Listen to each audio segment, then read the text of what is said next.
Écoutez, une armée forte, c'est un pays fort. La préservation de la souveraineté nationale repose sur une armée forte et redoutable. L'armée nationale populaire continuera à se renforcer année après année. C'est dans la doctrine de notre armée de se renforcer année après année. Disposer d'une armée puissante et redoutable est à même de repousser les convoitises de certaines parties. Ce qui est très bien à souligner, ce qui est vraiment essentiel à souligner, cela signifie en aucunement que c'est une armée qui veut attaquer ou qui veut agresser quelques régions, que ce soit au niveau de ses voisins ou dans le monde. C'est une armée nationale populaire de défense nationale. C'est une armée pour protéger la souveraineté du pays. Nous savons tous autour de la table que nous avons un pays qui est énorme, qui est gigantesque, qui est le 10e plus grand pays du monde en termes de superficie, qui est un pays continent. Donc nous avons besoin d'une armée nationale populaire forte, redoutable, qui montre ses muscles, qui montre sa détermination à préserver la souveraineté de notre État.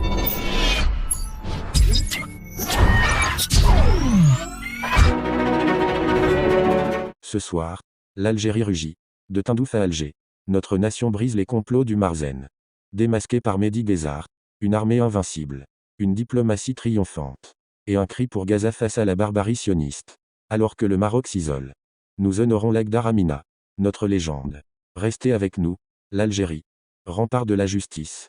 S'impose. Abdelmajid Tebboune dans ces deux pays importants dans la mesure où la Slovénie est un pays de l'Europe de l'Est, de l'Europe orientale et avec qui on peut avoir des relations très très fortes. Et vous savez que l'Algérie a un peu se redéploie un peu partout la diplomatie algérienne vers des pays qui étaient un peu, je dirais pas oubliés, mais quand on n'avait pas de relations vraiment très fortes. Là, le président Abdelmajid Tebboune, au Conseil des ministres, a insisté pour l'ouverture d'une ligne maritime vers ce pays, qui est un pays touristique aussi. C'est une grande destination touristique et les habitants de ce pays pourraient aussi venir en Algérie. Ça peut aussi consolider les échanges commerciaux. La même chose avec les relations avec le sultanat d'Oman, qui est un pays stratégique puisqu'il est situé sur l'océan Indien. C'est une grande porte vers l'Asie, vers les pays du Golfe, mais également vers l'Afrique de l'Est. Le président Abdelmajid Tebboune a insisté aussi pour l'ouverture d'une ligne maritime vers cette destination, comme c'est déjà le cas pour une partie des pays de l'Afrique de l'Ouest, comme la Mauritanie. Vous savez, Nouhad, on en a déjà parlé, qu'il y a une grande foire de produits algériens qui se tient actuellement à Nouakchott. Il y a aussi un forum d'hommes d'affaires algéro-mauritanien qui s'est tenu et il y a un grand intérêt de ce pays, des citoyens de ce pays pour les produits algériens. Donc les lignes maritimes servent aussi à consolider les relations commerciales, les échanges, etc.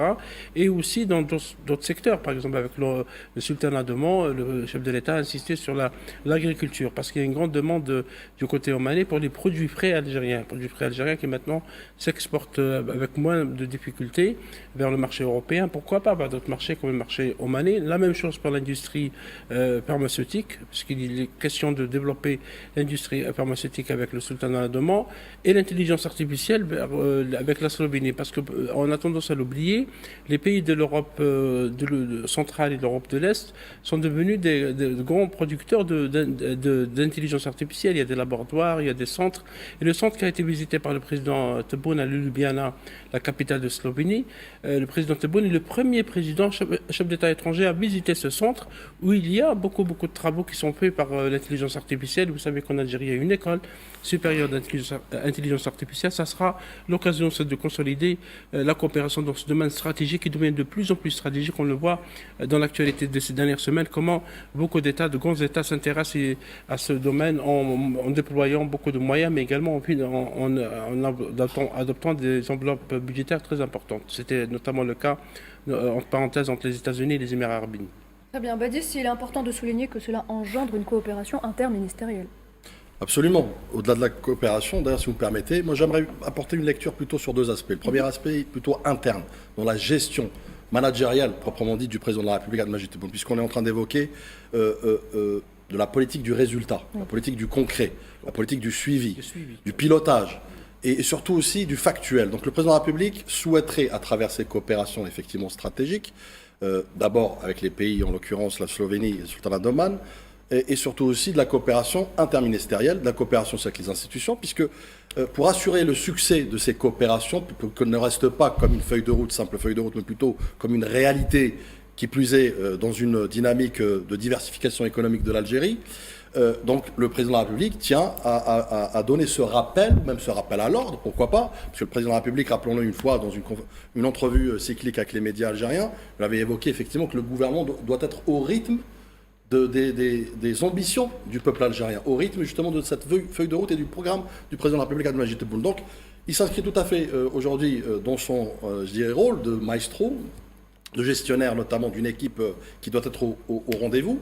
Et puis sur l'aspect, je dirais, géopolitique de ce jalon, c'est aussi améliorer la connectivité de l'Algérie, notamment en matière de diversification économique, et également, je dirais, la promotion de la coopération sud-sud, puisque c'est ça dont il est question, plus l'Occident, que je qualifierais Est-Ouest, et Sud global. Donc il est important comme jalon, et c'est pourquoi le président de la République tient à le souligner à travers cette instruction lors du Conseil des ministres. Et je finirai là-dessus, aussi sur un aspect géopolitique, cette connectivité, cette coopération étroite avec des pays comme la Slovénie et le Sultanat d'Oman, avec d'autres pays également, hein, c'est dans le sillage de plusieurs, je dirais, connexions, mais coopérations diplomatiques sur l'aspect économique, souligne un point important, qui est celui de l'ouverture économique de l'Algérie, tout en restant maître de sa diplomatie.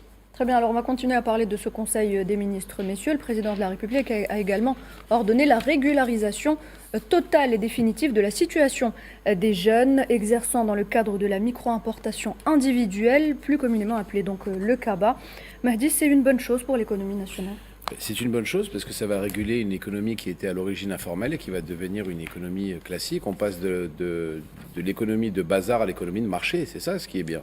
C'est que maintenant ça va être régulé, que ces personnes-là vont pouvoir vendre leurs produits, importer leurs produits, acheter leurs produits à l'étranger, les ramener, payer une taxe ou je ne sais pas comment c'est quoi le programme qui est fait par rapport à cette nouvelle législation et travailler le plus tranquillement du monde sans avoir tous les tracassements du contrôle, de la peur du contrôle ou de la peur de la saisie de leurs marchandises. Donc ça va dans les effets qui sont en train d'être mis en place, dans les procédures qui sont en train d'être mises en place pour réguler l'économie algérienne. Et c'est une excellente chose, c'est une très bonne décision. Le commerce à la valise, Nouad, existe depuis très longtemps en Algérie, ce qu'on appelle le trabando, vous vous rappelez, ou le commerce du cabas, et selon les experts, c'est quand même beaucoup d'argent, hein, c'est entre 2 et 3 milliards de dollars. Sur une année. Beaucoup de jeunes sont impliqués dans ce commerce et Mehdi a raison. Il s'agit aussi de régulariser leur situation, pour qu'ils rentrent et sortent de l'aéroport hors la loi, absolument. Qui respectent les lois, les lois de la République et qui payent les taxes. Qui taxent les taxes, les impôts, etc. Ils sont intégrés dans le circuit formel de l'économie. Voilà. C'est une bonne décision parce que c'est une très bonne décision. J'ai vu un peu j'ai suivi un peu les réactions sur les réseaux sociaux, dans la presse, etc. Il y a eu un écho très très positif des jeunes qui sont quelque peu rassurés. Parce que là, c'est un État qui essaie de régulariser. Parce que la lutte contre le commerce informel, les experts peuvent le dire, c'est parfois très compliqué. C'est pas uniquement le cas pour l'Algérie, c'est pour beaucoup de pays du Sud notamment. Mais là, c'est une mesure qui est très concrète. Parce que ça répond à une demande. Il y avait une demande de ces jeunes qui font du commerce du cabas, etc. Et qui attendaient un peu cette mesure pour essayer de travailler dans toute régularité, mais également en contribuant à l'activité économique du pays. Je vais juste par rapport à ça montrer ma différence de point de vue avec toi. Ça n'existe pas que dans les pays du Sud, Faisal. Oui. En Europe, énormément de personnes achètent des produits d'Asie et les ramènent à travers des voyages personnels et pas par rapport à des conteneurs. Et ils se font attraper par la douane au niveau des aéroports, qu'ils soient français ou belges ou italiens. Ils ramènent des produits des Émirats, ils ramènent des produits d'Asie, de Thaïlande, de Chine, des choses comme ça dans leurs valises. Contrefait qui plus est, et ils les revendent. Donc ce n'est pas un problème spécifiquement des pays du Sud. C'est un problème mondial. L'Algérie prend le problème à bras-le-corps et décide de donner une sorte d'ossature, une sorte d'écrin à tout ça pour que ces personnes-là continuent à travailler le plus normalement du monde, mais dans un cadre légal. On passe encore une fois de l'économie de bazar à l'économie de marché. C'est ça ce qu'on a besoin. On a besoin de réguler. On régule les flux, ça rapporte de l'argent à l'Algérie. des impôts, des taxes vont être mis en place. Je ne connais pas les montants vont être dévoilés. Et c'est du win-to-win, c'est bénéfique pour les personnes qui travaillent, qui ont fait de ça leur métier, et c'est bénéfique pour l'État qui encaisse des entrées supplémentaires. En fait, c'est de l'auto-entrepreneuriat, mais en faisant de l'importation par voyage, tout simplement. C'est ça. Et en fait, ça va. Pardon, Gamal, je vais vous donner la parole tout de suite. Il faut juste rappeler aux téléspectateurs que ça va permettre à ces jeunes personnes d'accéder aux mêmes opportunités que les entreprises établies. Exactement. Voilà, Gamal, allez-y. Il faut dire deux choses. D'abord, il faut rassurer les gens qui vont devoir se régulariser. Parce qu'on parle de régularisation, c'est qu'on rentre dans un cadre légal. Dans un premier temps, c'est des mesures économiques et sociales. Alors, économique, évidemment, c'est évident pour l'Algérie, parce que toute cette économie informelle n'est pas intégrée dans le PIB. On ne peut pas mesurer la réalité des PIB algériens. Et social, parce que ces jeunes qui vont déclarer comme de bons commerçants leur activité vont bénéficier de couverture sociale. C'est en ça que ça devient intéressant. C'est-à-dire qu'ils ne sont pas dans une situation de précarité, on les intègre dans le circuit social des couvertures maladie et autres, et en même temps, ça devient des commerçants qui ont pignon sur rue. Ils n'ont pas besoin de magouiller, puis par là même, ça évite tous les trafics de monnaie, toutes les violences qui vont indirectement qui sont liées à ça, et ça permet effectivement à donner à chaque personne qui va être enregistrée au registre du commerce, de lui donner un vrai statut juridique, une vraie forme juridique et une respectabilité. Donc je pense que le double impact pour l'Algérie, c'est à la fois garantir que l'économie, le PIB en l'occurrence de l'Algérie, augmente grâce à ces chiffres qui vont être intégrés, et second aspect, de garantir que ces jeunes qui commencent à construire leur avenir commencent à cotiser pour que plus tard ils aient une retraite par exemple. Donc c'est très important de rappeler le caractère économique et social. Très bien. À munitions réelles. Proclame l'Algérie comme une forteresse inviolable. Dans un Sahel instable. Notre armée, digne héritière de l'ALN, protège un pays continent, sans ambitions impérialistes. Elle affiche une puissance défensive redoutable, envoyant un message clair. La souveraineté algérienne est Je intouchable. me tourne vers vous. La reconnaissance de ces jeunes importateurs va permettre, par exemple, de réduire le chômage, la création d'emplois. D'une manière exponentielle. Oui. Et d'ailleurs, je reviens un peu sur les statistiques et les chiffres. On dénombre à peu près 1000 à 10 000 euros de marchandises, donc de sortie de devises à chaque voyage. C'est pour vous dire qu'effectivement, mener sur un volume de rotation par milliers à l'année de jeunes, c'est plusieurs millions, peut-être voire de centaines de millions d'euros qui ne vont pas dans la caisse de l'État. Oui. Donc, et puis en plus, dans l'illégalité, puisque c'est des jeunes, les pauvres, qui n'ont rien demandé, mais qui veulent justement s'en sortir quelque part. Qui veulent travailler. Donc, passer vers un statut de micro-importateur, entre parenthèses, pour eux, c'est salvateur. Pour eux, c'est une bouée de sauvetage. Pour eux, c'est une bouffée d'air qui leur redonne leur dignité et puis qu'ils puissent aussi agir en tant qu'entrepreneurs. Mais c'est toute la politique, et c'est pour ça que Badi, ce que tu dis est tout à fait vrai, c'est que toute la politique, c'est d'être auprès écouter sur le peuple ce qu'il réclame. Et un bon politicien est une personne qui entend les demandes de son peuple. Tout à fait. Il y a eu pendant de très nombreuses années un problème dit entre guillemets du cabas, des importations par cabas. Ce problème est en passe d'être réglé suite à ce projet de loi. Justement, j'abonde sur ce que tu dis, et c'est exactement ce que je voulais souligner, c'est que c'est une mesure à la fois technique et une mesure politique qui répond à une volonté de la jeunesse, une volonté populaire latente. Et elle va inclure cette jeunesse justement dans l'économie productive. Tout à fait, puisqu'on sait depuis des années, des décennies, le trabando et autres, on les voit en plus, qui plus est, on voyage. Donc là, aujourd'hui, encore une fois, c'est une mesure pragmatique de la part du président de la République, comme pour donner au fait à ces jeunes leur place qui leur revient, parce que c'est des gens qui veulent travailler, c'est des gens qui veulent aussi participer dans l'économie. Justement, cette mesure leur permettra cette intégration dans une économie qui devient plus flexible et moins rigide.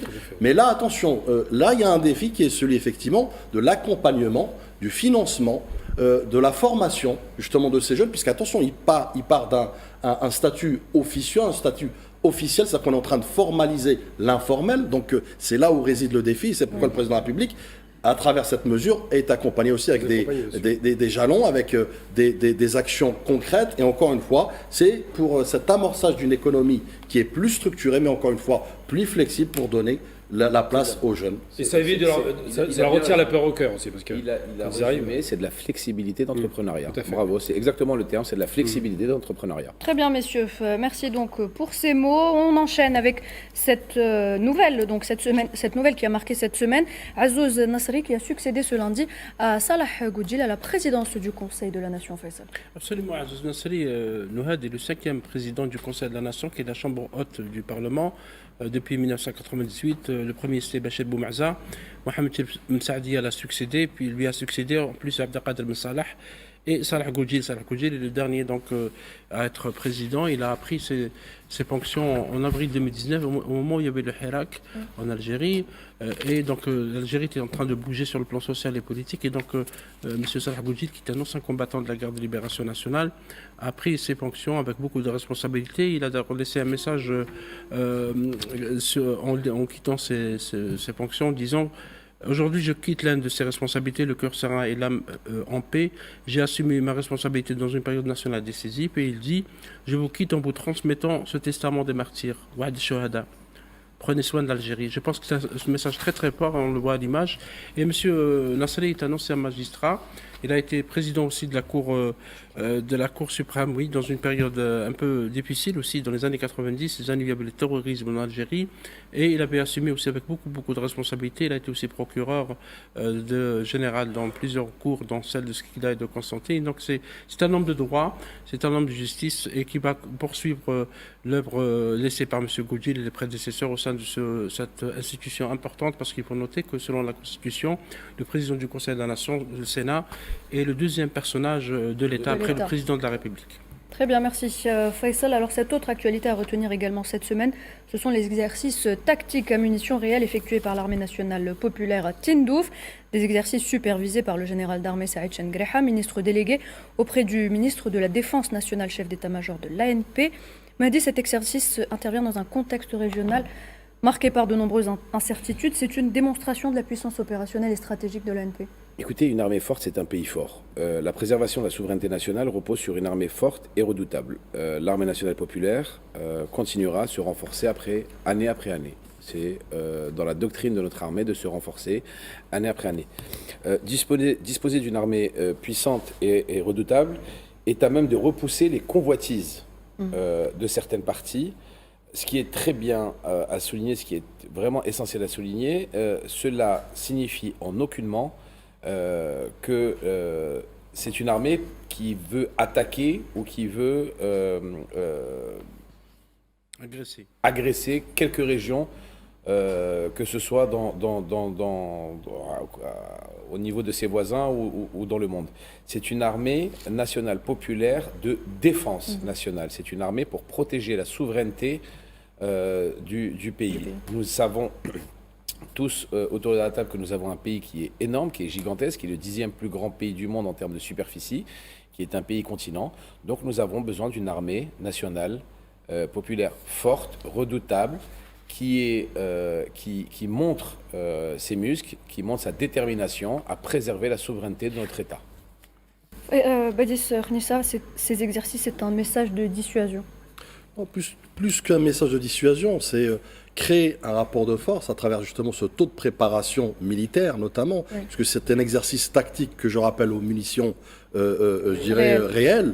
Donc, et d'ailleurs, il suffit de voir le titre de cette opération de Hassan el-Mani', donc la forteresse imprenable, si je m'abuse. Donc il y a beaucoup de signaux, effectivement, et de symboliques, mais surtout aussi c'est dans la continuité de plusieurs opérations qui ont été menées par le passé récent, notamment par notre valeureuse armée, qui est encore une fois digne héritière de l'armée de libération nationale. Il est important de le rappeler. Donc cela contextualise un peu la doctrine dont Mehdi avait parlé, une doctrine de défense, mais une doctrine aussi de sanctuarisation du territoire. C'est ça dont il est question. C'est nous protégeons nos acquis, à savoir nos frontières en premier lieu. Et puis aussi jouer comme leader régional légitime et crédible dans un contexte, vous l'avez évoqué tout à l'heure, de reconfiguration géosécuritaire et sécuritaire dans la région. Et là, je me permets de rebondir sur le lieu lui-même des opérations. Tindouf, parlons-en. Tindouf, aujourd'hui, c'est effectivement un peu le point de projection militaire dans le jargon militaire, le point de projection militaire vers le Sahel et vers l'Afrique subsaharienne. Donc c'est troisième région militaire. Pardon ? Troisième région militaire. Tout à fait. Donc, mais surtout, c'est un théâtre, si vous voulez, géostratégique militaire au premier lieu. Donc la symbolique, elle est là aussi. C'est-à-dire que c'est comme pour aussi rassurer les pays africains, rassurer l'Afrique, rassurer les pays frontaliers amis, que l'Algérie est préparée à toute éventualité. Son armée professionnelle est également légitimement installé d'abord sur son territoire pour défendre ses acquis et ses frontières, mais aussi pour être un partenaire fiable, puisque ce qu'on évoque aussi de l'autre côté, c'est la coopération et la coordination de l'Algérie en matière de lutte antiterroriste, en matière de lutte de grande criminalité, de bandes organisées qui sévissent beaucoup d'ailleurs dans la région. C'est pourquoi je dis que Tindouf est un endroit stratégique, en tout cas pour les opérations de sécuritaires. Donc oui, on peut dire qu'effectivement, l'Algérie aujourd'hui veille à peser dans les équilibres géosécuritaires de la région et même du monde. Portera un problème. Il est très important, je le dis, de par l'histoire et la culture de notre armée, l'armée nationale populaire est une armée de défense. Oui. Elle n'a aucune ambition d'aller embêter ses voisins ou d'aller embêter qui que ce soit. Elle est là pour protéger la souveraineté, l'énorme souveraineté de son pays qui est pas un pays d'ambition continent. Expansionniste. Elle n'a aucune ambition expansionniste. Donc voilà, on a une armée forte, c'est un fait. Elle continuera année après année à se renforcer, à se doter des meilleures technologies dans le monde. Notre chef d'état-major a fait énormément de visites dans les plus grands pays militaires du monde. Il a fait l'Inde, il a fait la Russie, il a fait la Chine. Et il continuera à partir partout dans le monde pour acheter et acquérir les meilleures armes militaires et surtout des armes qui sont au top de la... Voilà, exactement. Donc c'est très important de savoir qu'on est là pour protéger nos frontières. Absolument. Diplomatie et offensive avec la Slovénie et Oman. Le président Tebboune accélère. Coopération renforcée avec la Slovénie et le sultanat d'Oman. Ligne maritime. Agriculture. Intelligence artificielle. L'Algérie se redéploie vers l'Europe de l'Est et l'Asie, consolidant des partenariats stratégiques. Cette diplomatie pragmatique, ancrée dans la diversification économique, affirme notre maîtrise du jeu mondial. L'Algérie, acteur souverain, trace sa voie. L'Algérie affine un peu sa stratégie d'emploi des forces, parce que l'exercice Hassan el-Mani', la forteresse imprenable, c'est l'Algérie qui est une forteresse imprenable, dépendue par son armée, a eu lieu, comme l'a souligné Mahdi, dans le sud de Tindouf, qui est une zone désertique, qui est proche d'un pays voisin, où, dans la même période pratiquement, il y a aussi un exercice qui a été organisé depuis le 12 mai avec les États-Unis, avec plusieurs pays, dont des soldats de l'entité sioniste. Et c'est la presse israélienne elle-même qui le dit. L'armée algérienne ne fait pas d'exercice avec les soldats sionistes, parce que l'Algérie défend le droit du peuple palestinien d'avoir ses droits, d'avoir ses terres, etc., et contre l'agression barbare de l'entité sioniste. Cet exercice est important parce que, comme l'a souligné Mahdi Badis, l'armée algérienne n'est pas une armée d'agression. Il y a eu déjà des exercices du côté de Ain Amnes, c'est donc dans la région du sud-est, parce qu'il faut noter aussi que dans nos frontières, la situation est instable.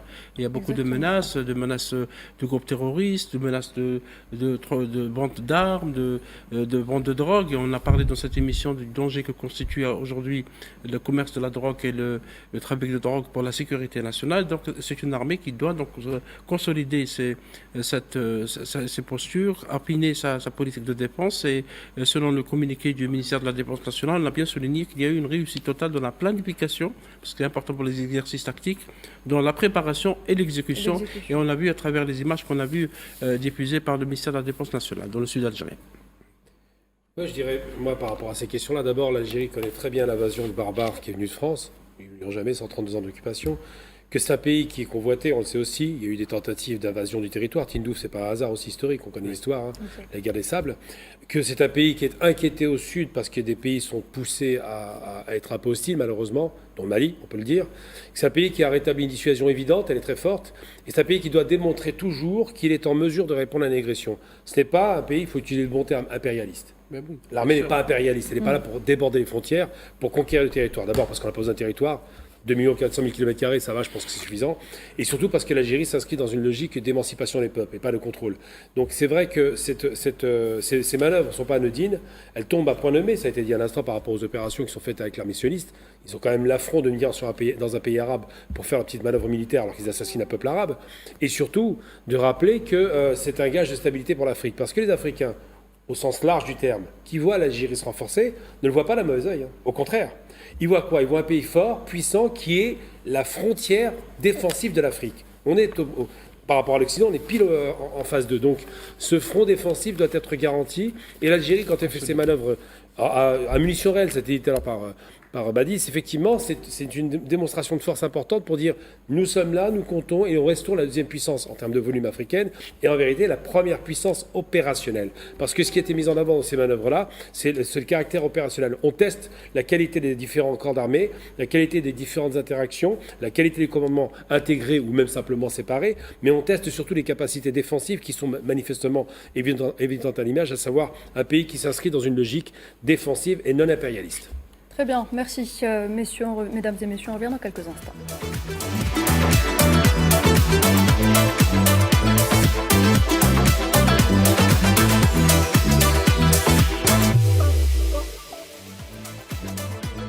Vous êtes bien sur Al24 News, mesdames et messieurs, bienvenue à vous. Si vous venez de nous rejoindre, on poursuit cette émission avec notre débat, un débat qui s'intéresse ce soir aux assemblées annuelles du groupe de la Banque islamique de développement qui se sont donc tenues à Alger, un événement économique majeur qui a duré 4 jours et qui a accueilli pas moins de 2000 participants venant de 57 pays membres de cette institution financière. Et pour en parler, nous avons le plaisir de recevoir ce soir avec nous sur le plateau monsieur Sofiane Mazari, responsable de l'association professionnelle des banques et des établissements financiers. Bonsoir. Bonsoir. Merci d'avoir accepté notre invitation. C'est moi qui vous remercie. Voilà donc messieurs, je vais commencer avec vous monsieur Sofiane Mazari. Après 1990 et 2001, l'Algérie accueille pour la 3e fois donc ces réunions et devient le premier pays à le faire. Que doit-on retenir de cet événement justement ? Alors effectivement, donc c'est mis à part le pays hôte donc, de la Banque islamique de développement qui est l'Arabie saoudite, l'Algérie c'est le seul pays qui a organisé donc, à 3 reprises la tenue des assemblées annuelles donc, du groupe Banque islamique de développement. Alors ce qu'il faut retenir, c'est que ça a été un événement quand même très important pour le groupe, pour les pays membres du groupe, mais également pour l'Algérie. Et en fait, il y a eu quelques chiffres qui ont été annoncés par le président de la Banque islamique de développement, plus de 70, je pense, accords, oui. L'équivalent de 5 milliards. 5 milliards de dollars. Alors, la présence de plus de 69 pays et plus de 70 institutions financières, parce qu'il faut rappeler que il y a le groupe Banque islamique de développement, mais il y a également les autres institutions multilatérales telles que la Banque africaine de développement, etc., qui étaient présents. Alors, ce qui est intéressant aussi, c'est que en réalité, il y a eu plus de 4000 personnes qui ont participé, et ça a été un événement quand même très, très important, et ça a démontré quelque part un peu la capacité, une fois de plus, la capacité de l'Algérie à organiser ce genre d'événement, mais ça a été également l'occasion au-delà des réunions officielles et statutaires de la banque, l'occasion pour les institutions financières et opérateurs économiques des pays membres de la banque de se rencontrer, de discuter, parce qu'il y avait en marge des réunions statutaires, il y avait un certain nombre d'événements, des ateliers, des panels, des tables rondes, etc. Et ça a été l'occasion donc d'échanger et également l'occasion d'exposer les réformes qui ont été faites par l'Algérie, notamment dans le secteur financier, mais également dans le secteur économique, les opportunités d'investissement. Et également, donc, nous avons écouté les autres pays qui ont présenté un certain nombre de choses et des accords ont été signés. Et ça a ouvert un peu la porte vers des opportunités donc, de partenariat, mais également d'investissement possible avec un certain nombre d'institutions. L'Algérie, il faut noter, M. Mazari, vous le savez, que l'Algérie a signé un accord de coopération avec la Banque islamique de développement. Oui. C'est un accord pour le service de financement et d'assurance d'un montant de 3 milliards de dollars sur une période de 3 ans. Certains ont compris que c'était un prêt ou quelque chose qui vous ressemble. Et M. Mohamed Soleiman El-Jasser, qui est donc président de la BID, a bien fait de préciser qu'il ne s'agit pas ni d'un prêt ni d'un financement imposé. Il s'agit, selon lui, d'un plafond indicatif de ressources mobilisables que l'Algérie pourra choisir d'utiliser ou non en fonction de ses besoins. Et M. Jassel a rappelé que la BID a l'habitude de faire ce genre d'accord avec la majorité des membres pour encadrer les modalités de coopération future et inclure les options possibles. Cet accord porte sur le renforcement des instruments de la finance islamique en Algérie, l'atténuation des effets du changement climatique, l'autonomisation des femmes et des jeunes, ainsi que le développement des capacités de compétences. Parce qu'on a lu ici et là que la Banque islamique de développement donnerait $1 milliard à l'Algérie, etc. Alors que l'Algérie, c'est une fake news C'est une fake news, ça a été téléguidé, nous savons par qui ça a été téléguidé. Absolument. On reproche à l'Algérie, Faisal, quelque chose qui est faux, d'avoir emprunté à la Banque islamique 1 milliard, je crois, ou 3 milliards de dollars, quelque chose qui est complètement erroné, pour contrecarrer, et moi je le dis, pour contrecarrer l'excellence de l'économie algérienne actuellement. Ces assemblées à répétition à Alger sont le signe de la bonne santé financière de l'Algérie, tout simplement. Et autre chose, quelque chose qui me paraît très important, c'est que toutes les institutions financières mondiales, Banque mondiale, FMI, la Banque des BRICS, sont unanimes à saluer les performances de l'économie algérienne depuis 5 ans. Donc, quand tu as autant de louanges par rapport à la modernisation et à l'embellissement de ton économie, obligatoirement, tu te fais attaquer par des fake news qui proviennent de pays qui sont endettés à 1000 milliards, 2000 milliards, 3000 milliards d'euros. Grâce à Dieu, nous n'avons aucune dette extérieure. Donc, cela prouve, les chiffres ne montent pas.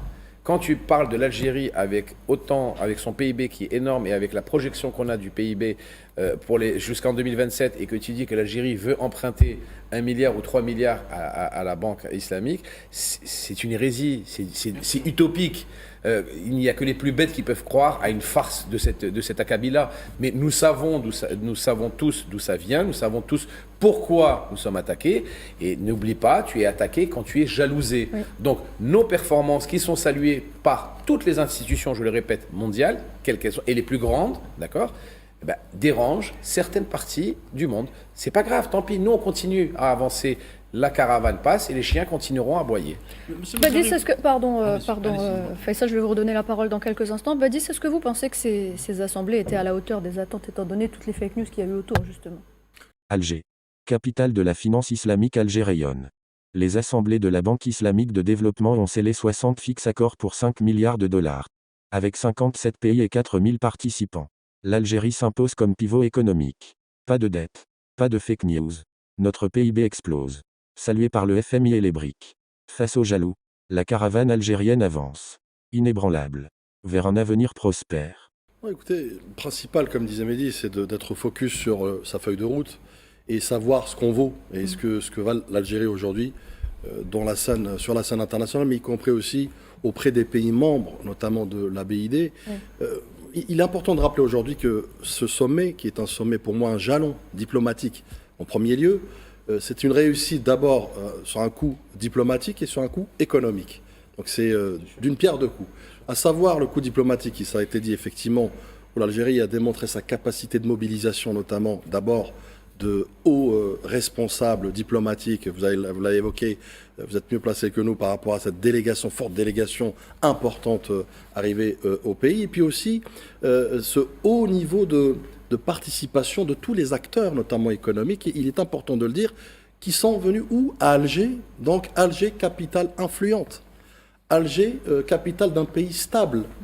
Alger, capitale aussi d'un acteur pivot, notamment dans les pays membres de la BID, mais aussi, je dirais, autonome, qui défend ce que j'ai qualifié de diplomatie financière médiane. Parce que adhérer au projet de la BID, donc la Banque islamique de développement, ne veut pas dire se désengager des institutions occidentales. Sauf que l'Algérie impose son contexte et impose ses règles, à savoir, puisqu'elle sait ce qu'elle vaut, elle sait les projections économiques, ça a été dit, par ses enjeux macroéconomiques, et notamment économiques avec le PIB, avec la diversification économique aussi, qui aujourd'hui est dans ce sillage clairement et fondamentalement inscrite pour pouvoir diversifier les financements et les investissements, mais aussi, pourquoi pas, vous l'avez évoqué tout à l'heure, la réforme.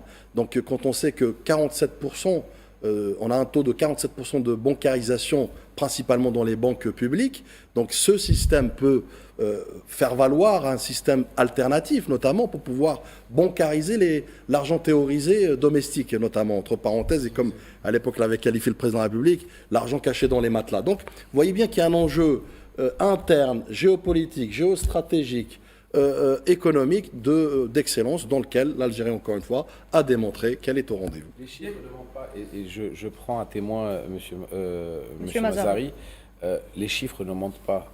on a de l'argent, on en prête à beaucoup de pays. On est membre de la Banque des BRICS, on prête de l'argent au Et FMI. l'Organisation de la coopération de Shanghai. Voilà, on prête de l'argent au FMI. On est un pays qui se développe économiquement sur les 5 ou 6 dernières années à un niveau qui est exceptionnel. On a une croissance très haute. N'oublions pas qu'en Europe, le taux de croissance est à 0%, 0,1% en moyenne, 0,2%. Il faut faire aussi la différence entre les financements de projets structurants, ce qui est une pratique normale dans le monde entier. Les financements des projets structurants, c'est une pratique normale. Et dans tous les pays développés, et un prêt d'endettement. On ne finance, en tout cas, excusez-moi, et je parle devant un banquier ne prête pas aux pauvres. Je suis désolé de le dire. Je suis désolé de le dire. Il faut savoir se dire les choses. Hein. Je le dis avec énormément de respect, mais je n'ai jamais vu un banquier te dire t'es pauvre, je vais te donner 1 million d'euros ou 10 millions d'euros. T'es pauvre, tu n'as pas de garantie. Les banquiers ne prêtent qu'aux riches. Les banquiers ne prêtent qu'aux riches. Donc, que la banque islamique nous dise si vous voulez, vous avez 3 milliards, on vous les donne quand vous voulez, ça prouve la solidité de notre économie et la solvabilité de notre économie. Il faut comprendre je ne pense pas, excuse-moi, qu'en 2017-2018, quand on n'avait pas assez d'argent, et il faut le dire et le répéter, pour payer nos fonctionnaires, d'accord, quand on cherchait au fond des tiroirs des caisses pour payer nos fonctionnaires, d'accord, c'était pas il y a si longtemps que ça, c'était il y a 7 ans, 8 ans, on imprimait la machine à billets à grande envergure. Je ne pense pas que la banque islamique à l'époque serait venue, nous aurait dit on vous prête 3 milliards. Je ne pense pas. Il faut savoir ça aussi. Il faut savoir le dire. Les banques ne prêtent qu'aux riches. C'est le système mondial qui le veut. C'est comme ça. Monsieur Monsieur Mozari, Mozari, l'Association des banques et des établissements financiers, nouvelle, Allez-y. et la Chambre algérienne de commerce et d'industrie, CACI, ont signé un accord avec le Forum d'affaires FIRA pour renforcer l'investissement de la coopération. Comment consiste cet accord avec FIRA? Alors déjà, il faut rappeler que TERA, c'est un forum pour le secteur qui est dédié au secteur privé. Et ça regroupe un peu les entités qui sont sous la coupe donc, du groupe Banque Islamique de Développement. C'est ICD, qui est une société financière qui est spécialisée dans le financement du secteur privé. C'est également ITFC dans le commerce international, etc. Et donc, ils ont mis en place une espèce de forum qui regroupe un peu toutes ces capacités internes du groupe pour faire face ou pour collaborer avec les hommes d'affaires, le secteur privé des pays membres du groupe. Et il se trouve que la CACI, la Chambre algérienne de commerce et d'industrie, a signé effectivement un accord avec le groupe, ou plutôt avec le Forum TERA. Et c'est en fait des accords de collaboration et d'échange. Et ça permettra aux industriels et hommes d'affaires algériens d'accéder au marché des pays membres de la Banque islamique de développement, et ça c'est très très important. Et à l'inverse également, les opérateurs économiques des pays membres, donc il faut rappeler qu'il y a 57 pays membres donc, du groupe, vont pouvoir accéder également au marché algérien. Donc c'est vraiment une plateforme qui est très intéressante en termes d'échange, avec des potentialités d'investissement et de partenariat commercial ou même industriel futurs, donc qui pourraient être concrétisés dans le mois qui suivent. Alors j'ai une autre question pour vous, Monsieur Mazari, si vous le voulez bien. Alors, vous l'avez dit tout à l'heure, plus de 70 accords ont été signés avec 26 États membres et plusieurs institutions régionales pour un montant avoisinant les 5 milliards de dollars. C'est tout de même conséquent comme montant. Est-ce qu'on peut parler de montant historique? Tout à fait, tout à fait. Tout à fait, c'est quelque chose d'extraordinaire. Et puis il faut rappeler que il y a un certain nombre d'accords qui sont très importants, qui ont été signés. Moi, j'étais présent lors de la séance, lors de la cérémonie de signature. Il y a un certain nombre de pays qui ont eu des accords avec la banque pour la mobilisation donc, de financement, pour le financement des infrastructures donc importantes des pays, mais également tout ce qui a un lien avec les changements climatiques et ce qui s'ensuit. Mais il y a également des accords qui ont été signés entre le groupe, donc ses filiales, ICD, ITFC, ISEC, etc., qui s'occupent des assurances pour l'export et l'investissement, avec des entités locales, avec des institutions financières des pays membres. Il y en a eu même avec l'Algérie, donc il y a la Banque nationale d'Algérie qui a signé un accord avec ICD, il y a le CPA qui a signé un accord avec ITFC, il y a la CAGEX qui a signé un accord avec ISEC. Et donc c'est des accords tantôt de mobilisation de fonds pour le financement de la réalisation d'infrastructures publiques généralement, et également des accords pour le financement ou le support ou alors le renforcement des capacités des institutions financières ou également du secteur privé surtout qui était visé. Parce qu'il s'agit pour les accords évoqués par M. Mazari, la Banque nationale d'Algérie a signé un mémorandum d'entente avec la Société islamique pour le développement du secteur privé, CIDI, et le CPA, Crédit populaire algérien, et la CAGEX avec la Société islamique pour l'assurance des investissements et des crédits à l'exportation pour la précision. Je sais, M. Mazari, que vous êtes spécialiste aussi de la finance islamique. Je voudrais savoir où on est la population islamique. Et maintenant, il y a des guichets qui sont dédiés à disons, ce segment de la finance des banques. Est-ce que ça se développe en Algérie? Alors en fait, il y a également cet élément qui est très important dans ces assemblées annuelles, parce que ça a été l'occasion également d'échanger avec d'autres places financières, spécialement dans l'industrie de la finance islamique. Et il faut rappeler qu'en Algérie, à partir de 2020, où il y a eu un cadre réglementaire qui encadre un peu cette activité, il y a eu beaucoup de réformes, parce qu'il y a eu des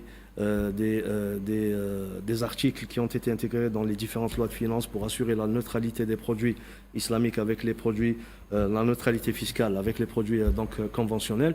Mais il y a eu également un décret exécutif qui a permis la création de 2 compagnies Takaful, donc c'est les assurances islamiques. Et ce règlement de la Banque centrale qui a été promulgué en 2020 a permis de lancer 10 fenêtres islamiques, au-delà des 2 banques islamiques qui existaient déjà. Et tout cela a donné un certain nombre d'éléments qui sont très intéressants, du fait qu'il y a pratiquement plus de 900 agences bancaires qui proposent des produits de la finance islamique. C'est carrément un peu plus de 50% du réseau bancaire algérien. Mais il y a également 2 compagnies Takaful qui ont été créées, et il y a une panoplie de produits de financement, mais également des produits d'investissement ou d'épargne qui sont mis à la disposition de la clientèle. Et tout cela a fait que, en très peu de temps, donc en 4-5 années maximum, il y a eu des réalisations qui, si on devait comparer avec d'autres pays, qui ont été réalisées, disons, en 50 ans. Et donc il y a eu quand même une accélération des réformes ces dernières années. Ça a permis de faire émerger ce segment de l'industrie financière qui est la finance islamique. Ça a permis également de doubler ou de tripler les parts de marché en 2 ou 3 années. Et c'est quand même une industrie qui a enregistré des taux de croissance qui sont très importants. Et même en termes de taille, si on devait comparer ça sur le plan régional, c'est quand même un marché qui est très conséquent par rapport aux autres pays. Je rappelle aussi qu'il y a eu d'autres réformes qui sont très importantes, qui sont même des opérations très importantes, même sur le plan continental ou régional. C'est l'ouverture de capital du Crédit populaire d'Algérie, mais également de la Banque de développement local. Crédit populaire d'Algérie, c'est pratiquement l'équivalent d'1 milliard de dollars, donc c'est 112 milliards de dinars. Et l'ABDL, c'est quelque chose comme 60 milliards de dinars, ce qui a permis de multiplier par 7 la capitalisation boursière au niveau de la bourse d'Alger.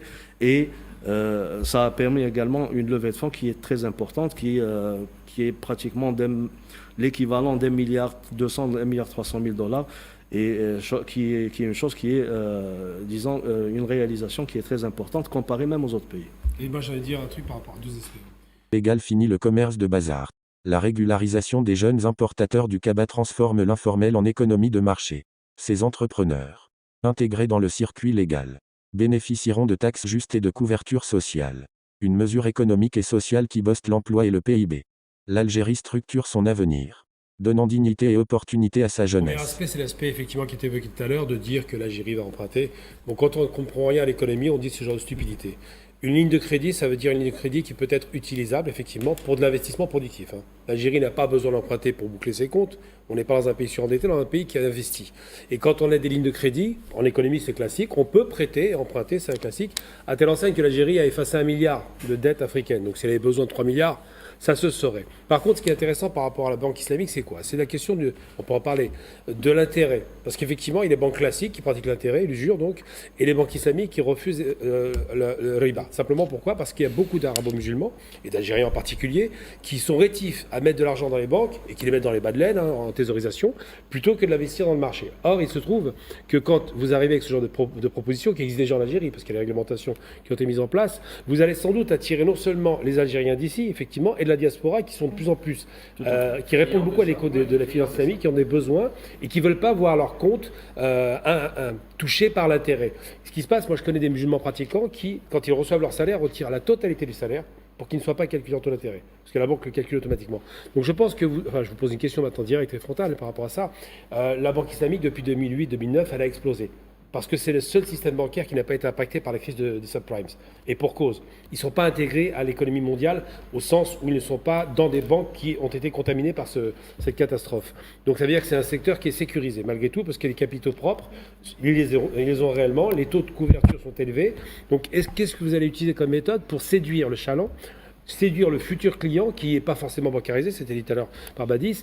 Qu'est-ce que vous avez utilisé comme communication pour faire en sorte de dire voilà, nous sommes en place, investissez chez nous, les risques sont limités, la productivité est au rendez-vous, on parlera des taux de productivité en termes de réussite, et le mode de financement diffère, parce que c'est un partenariat avec le client. Qu'est-ce que vous allez donner comme moyen pour communiquer? Alors, déjà, il y a une statistique qui est très intéressante.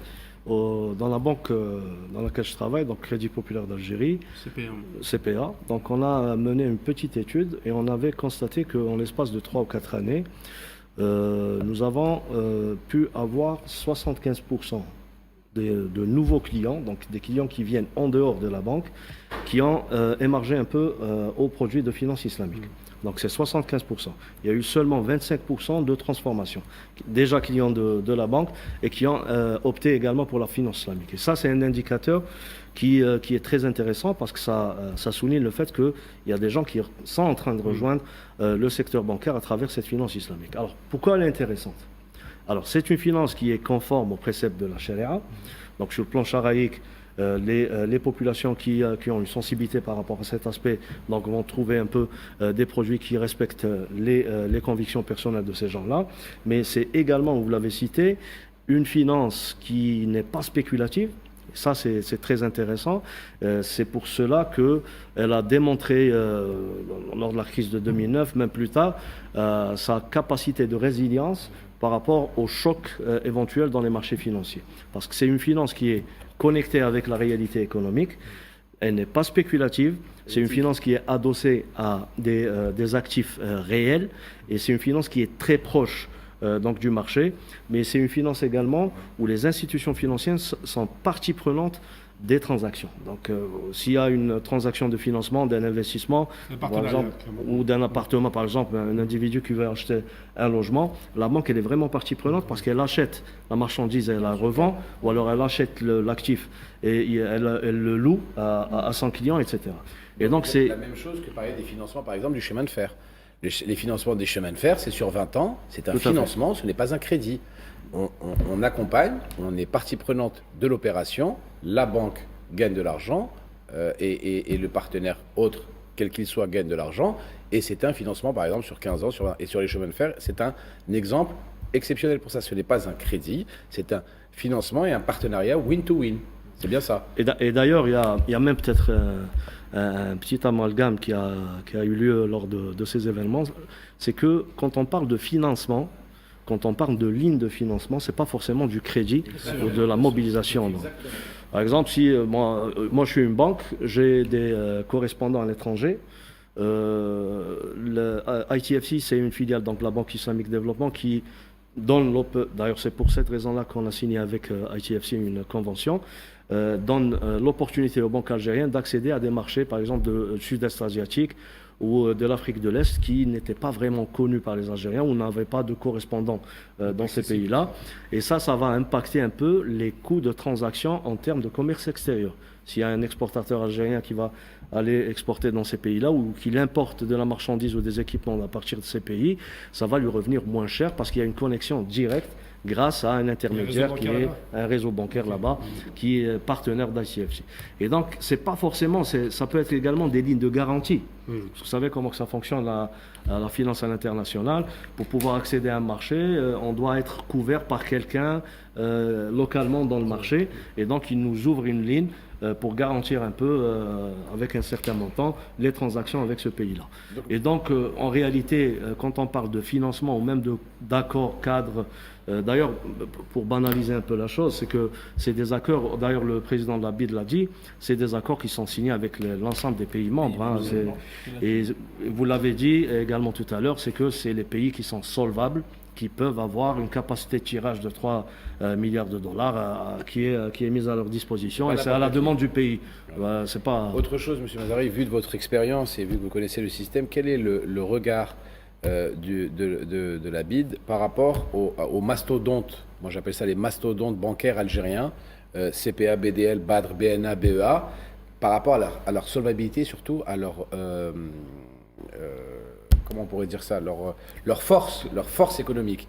Quel est leur regard et est-ce qu'ils comprennent par rapport à ce qui s'est passé par exemple aux États-Unis où énormément de banques ont coulé, ont fermé, où on voit que nous, aucune de nos banques n'a de problème économique et vous venez de parler justement de la hausse du capital de chacune d'entre elles. Quel est leur regard direct ? Alors tout à fait, il y a également le niveau de capitaux qui ont été mis dans ces banques-là, hein, c'est à partir de 200 milliards, hein, c'est le plus petit capital. Voilà, c'est 200 milliards de dinars, c'est pas n'importe quelle banque qui a ce genre de choses. Dans le monde islamique. Donc il y a une surface financière qui est très intéressante. Ce sont des banques qui sont solvables, ce sont des banques qui ont derrière eux l'État algérien qui est solvable également.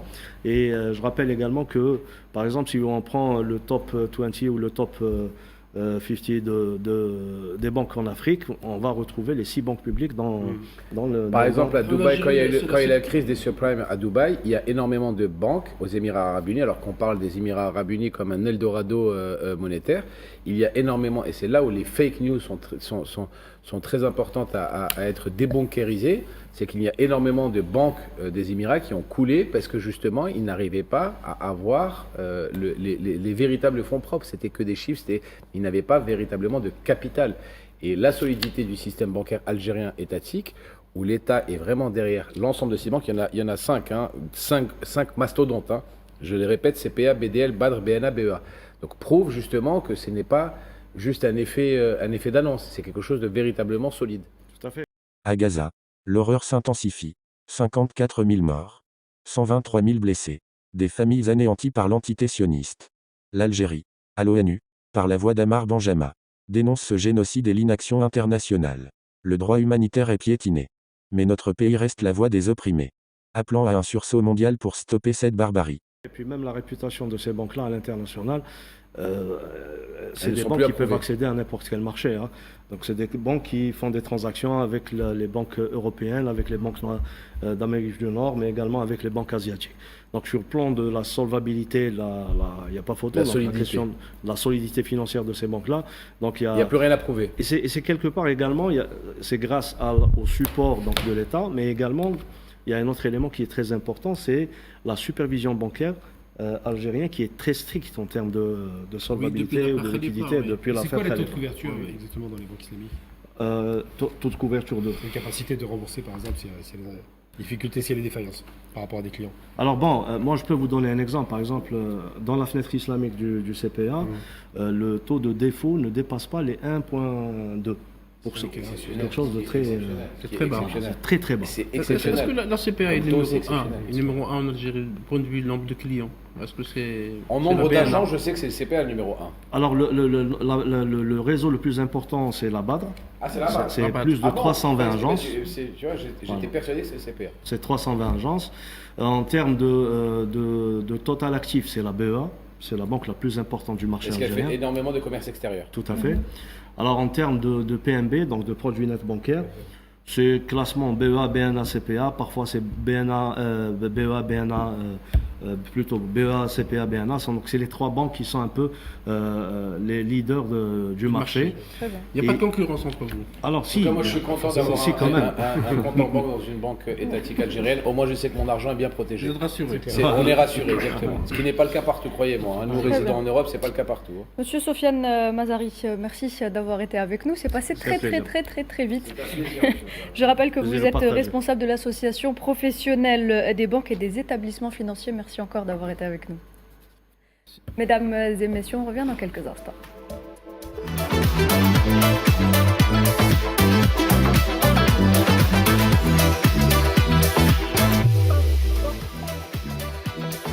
Vous êtes toujours sur Al24 News, mesdames et messieurs, 3e partie de l'émission Hebdo Show et nous avons appris il y a quelques instants de la part du groupe Sonatrach d'un fait inédit qui s'est produit au niveau du port de Marseille, Mahdi. Écoutez, comme tout le monde le sait, l'Algérie livre du gaz à beaucoup de monde en tant que pays exportateur de gaz et en l'occurrence à la France. Ainsi, mardi, les équipages des 2 navires de Sonatrach, le navire Shir El Mokrani et Roud El Fares transportant du GNL et du GPL ont reçu une notification pour un contrôle simultané des 2 navires. C'est du jamais vu. Ils ont reçu cette notification qu'il y aura un contrôle pour les 2 bateaux, puis, comme par magie, que pour un seul, pour jeudi à 13h, soit 2 jours après. Ils ont attendu aucun contrôle. À 15h, Sonatrach a notifié que son bateau va prendre le large, puisque aucun contrôle n'a eu lieu.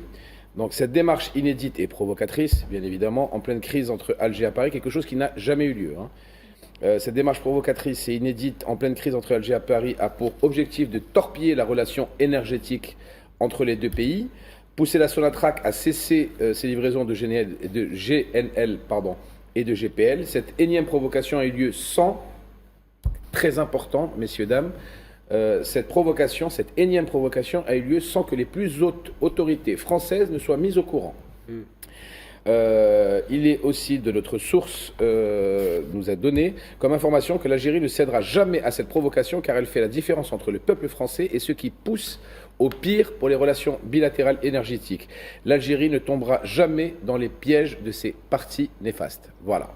Bien sûr, parce que là, ce qui est quand même curieux, parce que la France, de toute façon, a besoin du gaz algérien.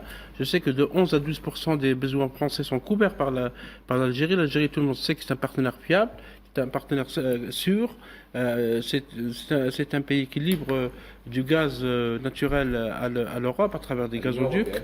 À travers le gazoduc qui passe par l'Italie et par l'Espagne. Il le livre aussi avec des pays comme l'Autriche et l'Allemagne. Et tous les responsables européens de l'Union européenne attestent que l'Algérie est un partenaire fiable et sérieux. Donc, comment agir, comment expliquer... Avec l'Espagne, on a eu une brouille avec l'Espagne. Oui. Malgré la brouille qu'il y a eu avec l'Espagne en 2022, jamais l'Algérie n'a touché les livraisons énergétiques, quelles qu'elles soient. Bien sûr. Donc ça prouve le sérieux des partenariats énergétiques entre le pays producteur et les pays clients. Et l'Algérie assure effectivement la sécurité énergétique, vous savez, qui a été un peu bousculée par la guerre en Ukraine, parce que la Russie est un grand fournisseur aussi de gaz naturel à l'Europe. Maintenant, la question est à poser aux responsables français. Parce que là, si le contrôle de le navire... Notre source, Faisal, a bien précisé que les plus hautes autorités françaises n'étaient pas au courant de ce contrôle. Donc ça ne vient pas des plus hautes autorités françaises. Donc, il faut le dire et le souligner. Oui, et qui agit à l'ombre des responsables français, qui veut effectivement torpiller. Parce que la France a besoin de ce gaz. Oui. L'hiver prochain ou les autres hivers, la France a toujours eu besoin de gaz. C'est un pays qui dépend entièrement de l'importation du gaz naturel, dont celui de l'Algérie, avec donc des conditions qui sont dans des cadres contractuels. L'Algérie ne sort jamais, comme l'a souligné Mahdi, des cadres contractuels. Donc la question qui se pose, qui peut saboter cette relation économique, parce que c'est une relation très sensible pour le partenaire français et pour le partenaire européen. Alors, la question énergétique est une question stratégique. À qui profite le crime? Nouhed l'a très bien dit. À qui profite le crime de la brouille? Une brouille supplémentaire entre l'Algérie et la France, entre les hautes autorités algérienne et les autres autorités françaises. À qui profite le crime? Justement, je pose la question à Badis. À qui profite le crime? Est-ce une action des lobbies hostiles à l'Algérie, Badis?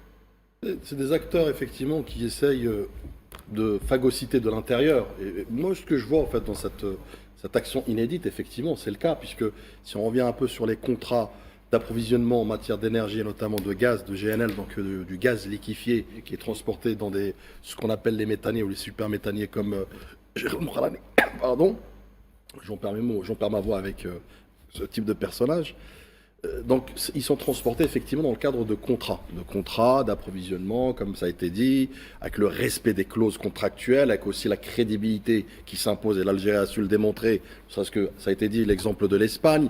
Donc, et puis, comme l'a dit et souligné Faisal, c'est du gaz dont la France a besoin. Exactement. Certes, on arrive vers les beaux jours, mais l'hiver va vite arriver. En plus, avec le dérèglement climatique, je peux vous dire que même au mois de juin, vous pouvez avoir des températures négatives. Rien qu'hier, ici, il faisait frais. Tout à fait.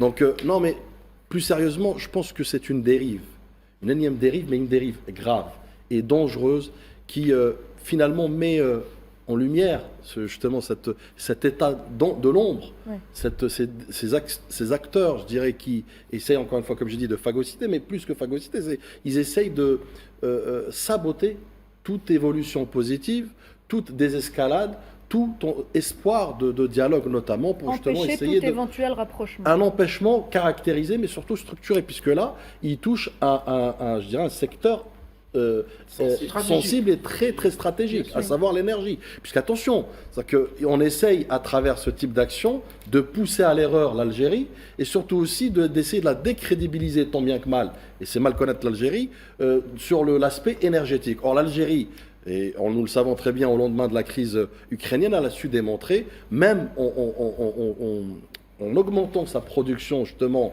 significativement, pour qu'elle puisse effectivement répondre aux attentes non seulement de la France, mais des alliés, notamment de l'Europe également. Donc c'est aussi essayer de toucher à sa légitimité, sa crédibilité à travers ce type de dérive qui a été finement calculé et méthodiquement organisé par ces décisionnaires et par les gens qui ont pris cette décision de le faire. C'est sournois tout de même. Ce qui est très important, moi j'ai le sens des mots, et ce que dit Badi c'est d'une exactitude profonde. Moi, ce qui me pose problème, c'est que cette démarche est une démarche inédite. Ça n'a jamais eu lieu. Ça n'a jamais eu lieu depuis que la France est cliente du gaz algérien. Ça n'a jamais eu lieu. Donc on va encore me faire croire au fameux hasard du calendrier. On ne va pas refaire l'histoire de la mise en détention de notre diplomate 4 jours après la visite de Jean-Noël Barrot, qui était venu justement pour que ça se repasse bien. On ne va pas me faire croire ça, d'accord, parce que je ne crois pas au hasard. Je suis quelqu'un de foncièrement factuel. Il n'y a pas de hasard en politique. Exactement, et de très cartésien. Donc je ne crois pas au hasard.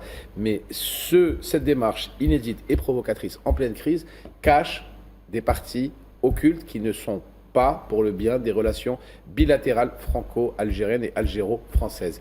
Il faut savoir le dire. C'est très important de le dire. Que ça ne plaît pas que l'Algérie et la France aient une relation, qu'elle soit économique, politique, sociale, saine. Ils veulent qu'il y ait une brouille entre les relations franco-algériennes. Gamal, ces partis occultes qui ne reculent devant rien pour gâcher justement, gâcher tout éventuel dialogue entre Alger et Paris. L'Espagne. Un modèle de courage honneur à l'Espagne. Son parlement interdit la vente d'armes à l'entité sioniste, condamnant le massacre à Gaza. Plus de casques, plus de gilets pare-balles pour les criminels. Cette diplomatie populaire, portée par un peuple indigné, doit inspirer l'Europe et le monde. Netanyahou s'isole. Haï par l'humanité. Les consciences se réveillent. La justice approche. En voyoucratie, on appelle ça les coups de pression. Dans le monde politique, on va appeler ça des ripostes graduées. Non, mais mon politique, on appelle ça des ripostes graduées. Oui. On a un monsieur qui se croit en guerre et qui considère que l'Algérie est son ennemi éternel. On a un monsieur qui fait la guerre aux musulmans. On ne va pas le citer par contre. Non, mais on a un monsieur, je ne donne pas le nom parce qu'il ne mérite pas d'être nommé. On a un monsieur qui fait des lois, qui cible et stigmatise, qui propose des projets de loi contre les musulmans, les arabes, les algériens, bref.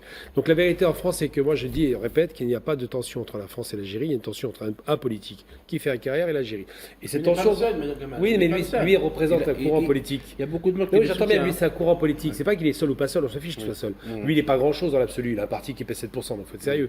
Mais ce qui est à traduire, c'est que je pense sincèrement... C'est la moitié du gouvernement quand même. Oui, mais il tient, parce que M. Macron est malheureusement en situation difficile, puisqu'il cohabite, on peut le dire. Ça a été dit par ce monsieur. Je ne suis pas macroniste, donc c'est dit.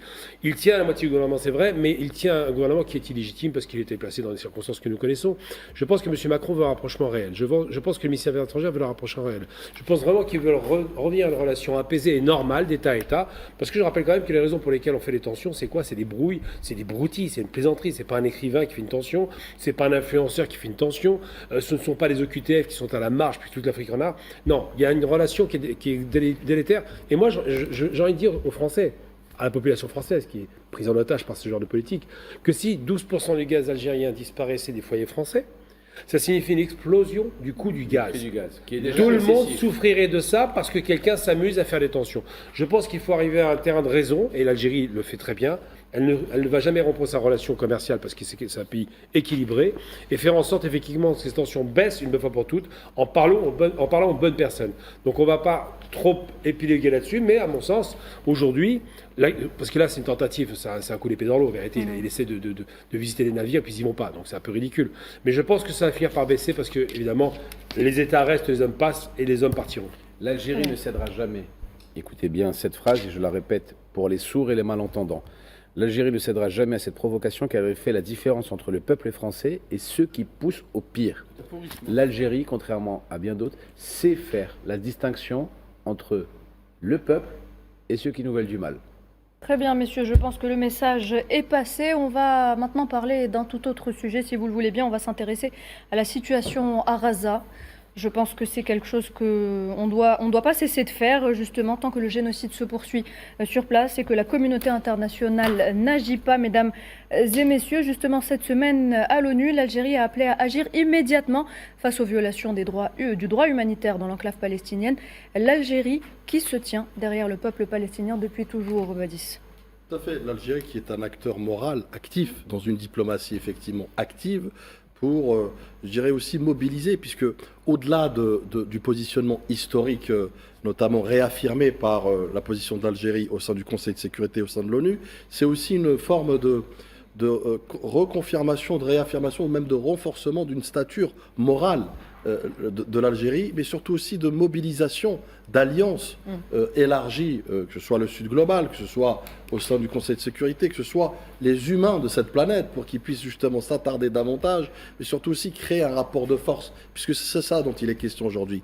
La finalité, c'est de ne plus condamner, mais de pouvoir regarder l'histoire en face et de se positionner du bon côté de l'histoire, à savoir des actions concrètes, des rapports concrets. On pourra en parler tout à l'heure un peu plus dans le détail, effectivement, avec la reconsidération des relations de certains pays, y compris États africains de l'Union européenne. Pardon. Donc on voit bien qu'effectivement, il y a une volonté portée par l'Algérie, une volonté légitime, crédible, puisque l'Algérie, comme vous le savez, défend toutes les causes justes, les causes nobles, les causes humaines, les causes humanistes dont le peuple aujourd'hui palestinien ont fait les frais avec cette machine de guerre aveugle qui assassine à tout va. Et puis aussi, c'est une forme de dire que l'empathie, mais surtout aussi le droit international à géométrie variable, le deux poids deux mesures, si on compare avec la crise ukrainienne, il est temps de le cesser, il est temps de regarder encore une fois l'histoire en face. Faisal, nous devons agir sans plus tarder. Ce sont là les propos d'Ammar Ben-Jama'a qu'on voit à l'écran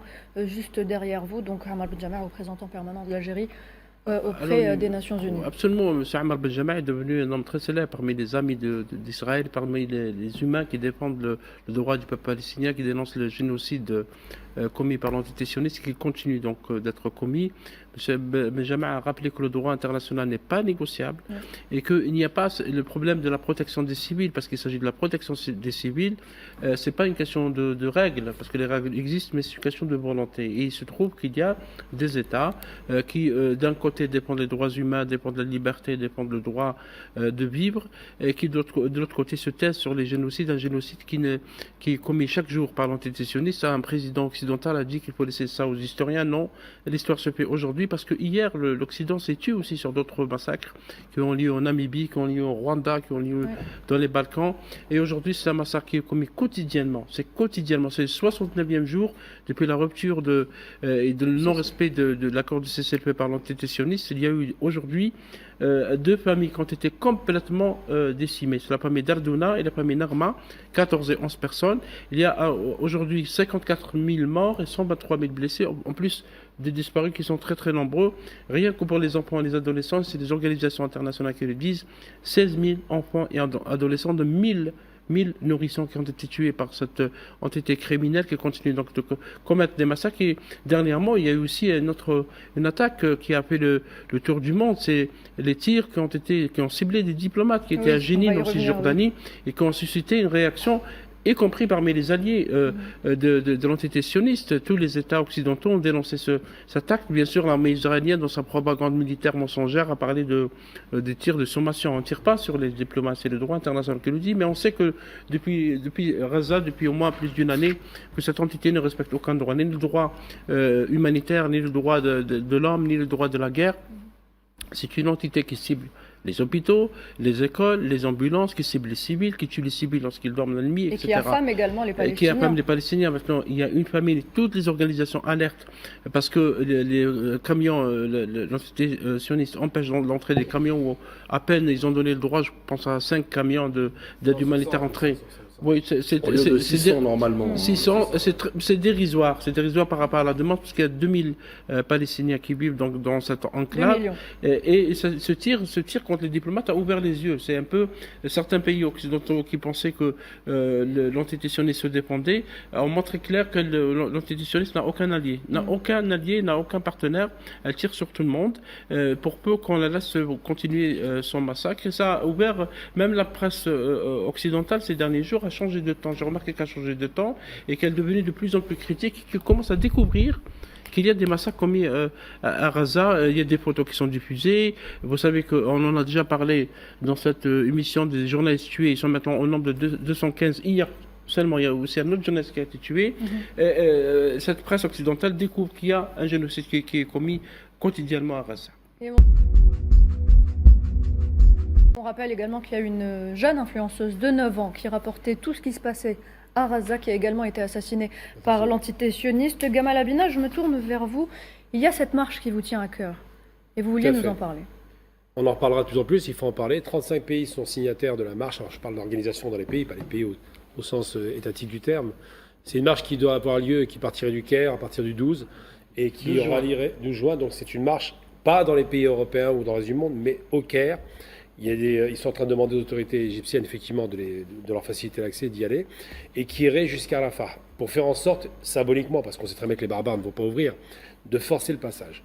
Donc le monde entier est mobilisé. Pourquoi ? Parce que c'est une question morale, ça a été dit tout à l'heure, c'est une question effectivement humaniste et c'est une question nécessaire. Les barbares qui assassinent les Palestiniens se comportent comme les nazis faisaient dans les pays de l'Est. Je le dis et le répète, j'ai aucun problème avec ça. Ce sont des Européens qui tuent des Orientaux. Voilà, c'est clair, les choses sont dites. Ces barbares ne respectent pas la vie. Parce qu'il y a un dingue qui est à la tête de cet État raciste, et je dis État raciste parce que c'est bien le raciste qu'il dirige aujourd'hui, qui dit « nous sommes le peuple de la lumière ». Vous imaginez l'arrogance de cet imbécile qui se croit une lumière. Un vulgaire petit influenceur américain qui est à la tête de l'État qui l'occupe, et qui n'est pas son État, c'est la Palestine, qui tue des gens chez eux, il faut le rappeler. Alors je vais vous raconter l'histoire très courte, mais qui doit vous mettre vraiment à l'esprit ce qu'est la barbarie sioniste. Parce qu'on oublie ce qu'est la barbarie sioniste. Les gens qui viennent d'Europe, ils prennent des terres de force, et ils tuent. La Nakba, c'est des milliers de personnes qui sont déportées, et surtout un assassinat de masse de villages palestiniens en cascade. J'ai vu la semaine dernière une image dans les réseaux palestiniens d'une femme qui marche dans la rue. On pouvait penser à Berlin, mais même pas, parce que Berlin, à la fin de la guerre, il y a encore des immeubles debout. À Gaza, les immeubles sont par terre. Ils ont fait des destructions incroyables, ils vaporisent les immeubles, c'est vous dire les bombes qu'ils utilisent. Et elle marche toute seule, dans la rue. On voit bien que c'est une femme, vous la voyez à 200 mètres, il n'y a aucun problème, seule. On voit qu'elle est affligée, et elle marche au milieu de ses ruines. Et elle fait quelques pas. Et après, vous savez ce que font ces barbares ? Ils envoient un missile pour l'assassiner. Il ne faut jamais dire tuer, le terme n'est pas bon. Il faut dire assassiner. Il n'y a pas de tuer là-bas, c'est de l'assassinat. Quand on tue un civil sans défense, c'est de l'assassinat. Donc les lâches, pour s'amuser, parce que ça les amuse, ils tirent sur une femme. Il y a un t-shirt qui a été fait par ces barbares, un t-shirt qui dit shoot. Donc une balle, je parle anglais, pour tuer 2 personnes. Une femme et son bébé, ça fait une pierre deux coups. Voilà, c'est ce genre de petit humour crasseux que ces gens utilisent.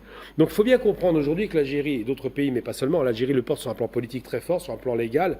À l'ONU, elle l'a fait de façon très courageuse, et c'est nécessaire. Rappelle que cette entité criminelle est détestée par le monde entier, on le sait aujourd'hui, et qu'elle ne respecte rien. Le droit, ça ne leur parle pas parce qu'ils se croient supérieurs racialement. Oui. Donc pourquoi est-ce que le droit va s'appliquer à eux? Ils s'en fichent. Mais ils assassinent en cascade. Donc cette marche qui aura lieu le 15 à Rafah, l'arrivée le 15, est une marche qui se veut populaire et internationale. Ce n'est pas une marche d'arabes ou de musulmans. C'est une marche de tout le monde. Pour l'humanité. L'humanité. Parce qu'on pourrait demander une coalition internationale pour attaquer ce criminel de guerre et puis en finir avec lui. On pourrait essayer de coaliser des pays, mais on amènerait la misère à la misère et ce n'est pas l'objectif. C'est de faire en sorte que parmi sa population, les gens commencent à ouvrir les yeux. Attendez, là ça commence à se voir qu'on est des sauvages. Ça commence à se voir qu'on assassine près de 300 000 personnes, parce que les chiffres ils vont être faramineux.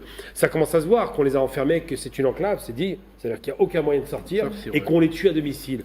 Imaginez-vous, pendant 1 an et demi, vous êtes un Palestinien chez lui, je le rappelle, parce qu'on a tendance à l'oublier, l'envahisseur est européen, c'est pas le Palestinien. Chez lui, il dort avec un visage défait, il sait qu'il va peut-être se lever le matin ou pas, il sait qu'il va peut-être prendre une bombe, voir toute sa famille exterminée. Et il y a l'histoire d'un Palestinien, un enfant palestinien dont toute la famille était exterminée, il était le seul survivant, il arrive à l'hôpital, il demande sa mère et son père. Et le personnel soignant, pour pas l'effondrer, lui mente. Ils lui disent non mais tes parents sont là de l'autre côté, juste pour qu'ils tiennent le coup. Qu'est-ce qu'on fera de ces Palestiniens plus tard? Qu'est-ce qui va rester de cette population martyrisée? Et ça a été dit à l'instant, les diplomates qui ont été attaqués, c'est pas sur un théâtre de guerre. On est à Jénine. Donc on est soi-disant sur la zone, soi-disant, où c'est Fatah qui tient. Donc c'est pas une question de Fatah ou de Hamas, c'est une question d'exterminer les Palestiniens et les forcer à partir. Donc simplement de rappeler à l'humanité, si cette dernière considère que tous les peuples se valent, et qu'il n'y a pas un peuple de lumière, qu'il va falloir peut-être un jour réagir rapidement parce que ça va devoir, il y a des comptes à rendre. Et les dirigeants occidentaux très lâches qu'ils sont, qui ont fait de l'argent dessus, maintenant commencent à parler et commencent à être gênés aux encablures. On sent bien qu'il y a un retournement de tendance. Je ne parle pas des Irlandais ou des Belges ou des Espagnols qui dès le départ ont été dans la dénonciation. Je parle des autres qui ont vendu des armes en douce, ça les a arrangés. Maintenant, leur population commence à leur demander des comptes et ils vont se dire ouais, qu'est-ce qu'on va être devant l'histoire? Eh bien, devant l'histoire, ce seront exactement ce qu'on a vu en Allemagne nazie, des complices actifs. Des complices d'un crime. Pour saluer, si vous permettez, le Parlement espagnol qui a adopté une proposition pour interdire la vente d'armes à Israël en raison de la guerre génocidaire menée contre la population civile à Gaza. Le texte recommande de cesser toute exportation d'armement vers Israël, y compris les équipements, casques, gilets pare-balles susceptibles d'être utilisés dans le conflit. Peut-être d'autres pays devraient suivre cet exemple espagnol. Enfin, ça, ce qui est important à rappeler sur ce jalon très important et stratégique en matière de changement et de réévaluation des relations de l'Espagne, mais y compris aussi de l'Union européenne, de certains États, c'est d'abord c'est le Parlement. Donc cette fameuse diplomatie parlementaire populaire, donc les peuples du monde qui défendent cette cause noble et cette cause juste du peuple palestinien, mais aussi, je rappelle dans cette même déclaration, on évoque, le Premier ministre espagnol évoque la cohérence des relations notamment avec l'entité sioniste. Donc on ne peut pas défendre l'humanité et l'humanisme et à la fois vendre des armes à cette même entité. Donc à un moment donné, c'est paradoxal. Et c'est là, il a raison. Et c'est là où le bas blesse, j'ai envie de vous dire, et c'est là aussi où certains pays se retrouvent un peu, je dirais, tiraillés entre deux positions. En revanche, les lignes bougent, il y a une dynamique... un sursaut d'humanité. Tout à fait, sursaut humanité, sursaut citoyen également, puisqu'on voit les manifestations de parlement... Moi, je dirais pas d'humanité, moi je dirais plus de culpabilité. Aussi. Oui, de leur côté, c'est vrai. Aussi, de leur côté, oui. De leur côté aussi. Mais, et d'ailleurs, je reviens un peu aussi, comme les lignes bougent, comme ce jalon aussi également, qui est celui de reconsidérer les accords d'association l'Union européenne avec l'entité sioniste, qui est important à mes yeux. C'est-à-dire que c'est une symbolique, c'est une menace politique, mais surtout économique, quand on sait que l'entité sioniste est le premier partenaire commercial de l'Europe et qui a des accès préférentiels, notamment sur justement. Donc, vous voyez bien que l'étau se resserre. Je l'avais dit les premiers jours, justement, où ils pensaient avoir gagné cette guerre, j'évoquais sur plusieurs, dans mes analyses en tout cas, que l'entité sioniste est en train de s'isoler d'une manière significative. Il s'avère qu'aujourd'hui, non seulement elle s'isole, mais elle est détestée, elle est haïe dans le monde. On peut évoquer récemment cet acte aux États-Unis. Provocation française contre Sonatrach, scandale à Marseille. 2 navires de Sonatrach, transportant gaz algérien, ciblés par un contrôle provocateur. Une manœuvre sournoise pour torpiller les relations Alger-Paris. Sans l'aval des autorités françaises, l'Algérie, fidèle à ses engagements, ne cède pas. Le peuple français n'est pas visé. Mais les lobbies occultes veulent la guerre. Nous ne tomberons pas dans leur piège.